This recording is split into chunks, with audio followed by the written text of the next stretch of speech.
Part 3. You will hear two students called Hugo and Chantal discussing a talk they have just attended at the start of their course in fashion design.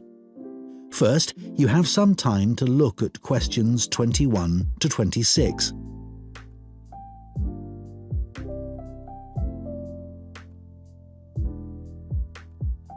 Now listen carefully and answer questions 21 to 26. Hi Chantal, what did you think of the talk then? Hi Hugo. I thought it was good once I'd moved seats. Oh, were the people beside you chatting or something? It wasn't that. I went early so that I'd get a seat and not have to stand. But then this guy sat right in front of me and he was so tall. It's hard to see through people's heads, isn't it? Impossible. Anyway, to answer your question, I thought it was really interesting, especially what the speaker said about the job market. Me too. I mean, we know we're going into a really competitive field, so it's obvious that we may struggle to get work. That's right. And we know we can't all have that dream job. Yeah, but it looks like there's a whole range of areas of work that we hadn't even thought of, like fashion journalism, for instance. Yeah, I wasn't expecting so many career options. Overall, she had quite a strong message, didn't she? She did. She kept saying things like, I know you all think this, but... And then she'd tell us how it really is. Perhaps she thinks students are a bit narrow-minded about the industry. It was a bit harsh, though.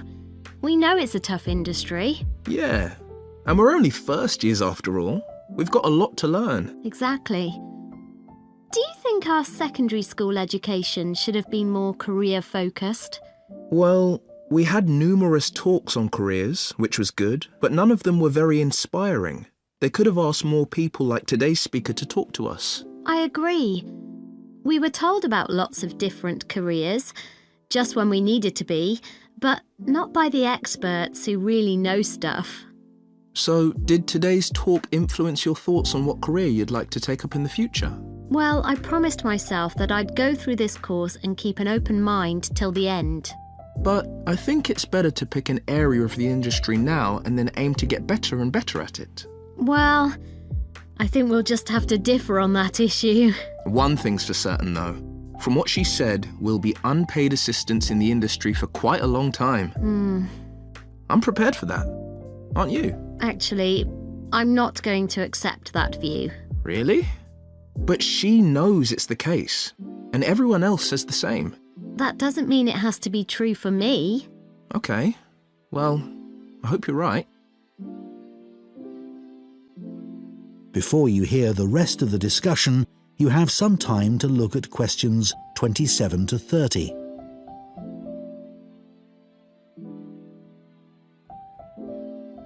Now listen and answer questions 27 to 30.